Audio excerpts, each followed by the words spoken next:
majority of us look at the income that we need, and then we look at actual investments that's going to give us that average return that we're seeking. So let me give you an example. If you had $1 million and you needed 50,000 from that million, how much do you need that portfolio to perform at the very least? You got it, 5%, right? Because 5% of $1 million is 50,000. So as long as it's averaging to that, you feel like I'm going to be in good shape. That's how most people think. Then you may also think, well, I also want to make sure the cost is low. So let's just pretend for the sake of this the webinar, we're going to find two portfolios that are going to be the same cost. The only difference is one is with a company called Vanguard, we're going to pretend, and one is called with a company that we may have not heard of. Let's just call it Sparkles Investments, whatever it is. So with that said, we have two portfolios, same cost. Most of the time, we're going to lean towards the name that we're looking for. This is what a normal average investor does, right? You may look at your 401k the same way. So let me teach you the things that I believe you should really be considering and watching out for. How many gains above 20% do you see? Well, look at 2003, 2009, 2013, we had 32%, and 2017 and 2019, great. Now, let's go ahead and look at the second portfolio. How many gains do we have above, 20%? Well, really nothing. We have one that's 16.76%. Okay, so now how many downturns that are above 20% we had? Well, in the first one, we had 2002 and then 2008 of negative 37%, which many of you remember. In the second one, well, there wasn't really any double-digit losses. But Crystal, who cares? If the average return was practically the same, why does that matter? Why do I need to be concerned about this? So let's take a look at if we were just letting it grow. So if you look at the first one, that 1 million at the end of the 19 years was about 3.2. The second one, which wasn't as exciting of a portfolio, ended up with 3.8. So even though we didn't have too many double-digit gains, but because we didn't have as many losses either, that portfolio actually ended up returning more. This was like we're pretending it's preservation. We're not adding money in. We're not even, taking money out. But really, most people are going to need to take money out during their retirement. So let's take a look at someone who has $1 million and they're going to take out 50,000 from it. And let's see how it holds up in these two portfolios. So the very first one, $1 million, 19 years later, after taking 50,000 out, we've got 383,000 left versus the second one, we still have 1.8, close to 1.9 after taking 50,000 out. Huge difference because sequence of returns really matter. Now, most people really want this side. They wanted to be able to keep their principal and maybe earn a little bit more. But why is it that some of us end up here? And what is causing it? Volatility really matters.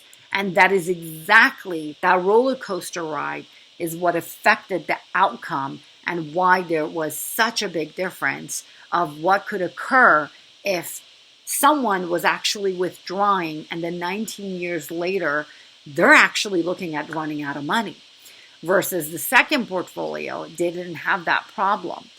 This is one of the biggest lessons I'm going to teach you today in this webinar, that negative impacts in your portfolio during the distribution phase of retirement is felt a lot greater than any positive impacts.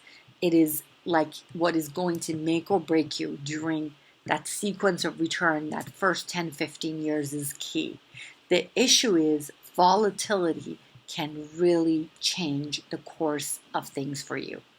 Now, let me give you another example. Let's just pretend we have 100,000. It goes down 50%, up 50%, down 50%, up 50%. Where do you think we will be 4 years in a row? Now, I know a lot of people think, oh, we're going to stay the same. If it's going down 50, up 50, down 50, up 50. But let's actually look at the example together. I'm going to look away and show it to you again. So look at what happens. 100,000, 50% down, we're at 50,000. We go up 50%, we're at 75,000. We go down 50%, we're at 37,000. We go up 50%, we're at 56,000. Why? That's because when we drop 50% in order to be whole, we have to climb up 100%. And that is why it took the market 7 years to recover. So if you recall, when 2008, 37% went down, it didn't have to come back 37%. It had to come up much higher than that. Now, what if I reverse this? In this particular example, would it make a difference? Let's do it together. 50% up, 50% down, 50% up, 50% down. Not in this example. It actually didn't make a difference. And that's because, again, volatility in that short period of time, that negative impacts was felt a lot greater than positive impacts. So it's really, really important that the first few years of your retirement, the key is that losses can really take away a lot of the planning that you had in place. So what do? Do you put your money under the mattress and call it a day? Of course not. That is not how you're going to be able to be diversified or invest or make money, right? Because if you left it in the savings or under the mattress, there's no interest. So really, it's about one other thing that the ultra wealthy does on a regular basis that we are always preaching to all investors to do, which is called stress testing their portfolio and measuring for volatility. So there are 7 factors in measuring the volatility of the portfolio. I'm going to go over 2 of them with you today.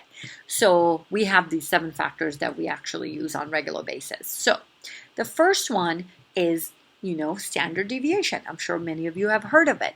Standard deviation, the higher the standard deviation, the more volatile your portfolio. There is another factor you may have not heard of. It's called Sharpe ratio. Sharpe ratio was a formula that was created by William Sharpe in 1990, and he won the Nobel Prize. Now, it works opposite of standard deviation. So if you look at the example, in this example, the higher the Sharpe ratio, the lower the volatility of the portfolio. I talked about this earlier. The ultra wealthy all the time is stress testing their portfolio, regularly on weekly basis and at the least on monthly basis. What's interesting to me is if you think about the ultra wealthy, if you've got 100 million and you lose 50% of it, guess what? You're going to survive. You'll be just fine on 50 million. But you who rely on your portfolio, if you drop 50%, is a big difference for you. And that is the biggest reasons why you need to be on top of it more than the ultra wealthy is on top of their portfolio.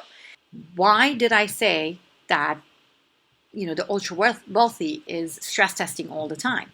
I didn't say they do it once. I said they do it on a regular basis. One of the reasons they do it on a regular basis is that you can't measure a volatility of the portfolio and think you're done and everything is set the right way. Because doesn't the money managers or your advisor buy and sell on a regular basis? So if that's what's happening in the portfolio, how do you know that volatility is still staying the level that you're comfortable with? There are a lot of times that I see people that when we do the stress test for them, just recently I had an engineer that saw me and said, you know what, Crystal, I don't get it. When I went in to see my advisor 10 years ago, I told him I am moderately conservative. How is it that now I am in a moderately aggressive portfolio? Well, did you measure the volatility all the time? No, I just said that at the very beginning. So the problem is throughout all these years of buying and selling, that volatility, that measure changed. And that's why it's so important that you always stress test. So do you think now it's important for you to know your Sharpe ratio, your standard deviation, and really understand the volatility of your portfolio? Absolutely. And it's always better to know sooner than later. So if you've never stress tested your portfolio, I absolutely highly recommend that that's the one thing you do, that you go ahead and say, Crystal, I like a complimentary stress session, so you can at the very least get that, because I think that's extremely important. We're about education first, and we want you to understand what you're doing in your portfolio first before you even think about or consider anything else. It's important to understand how you are invested.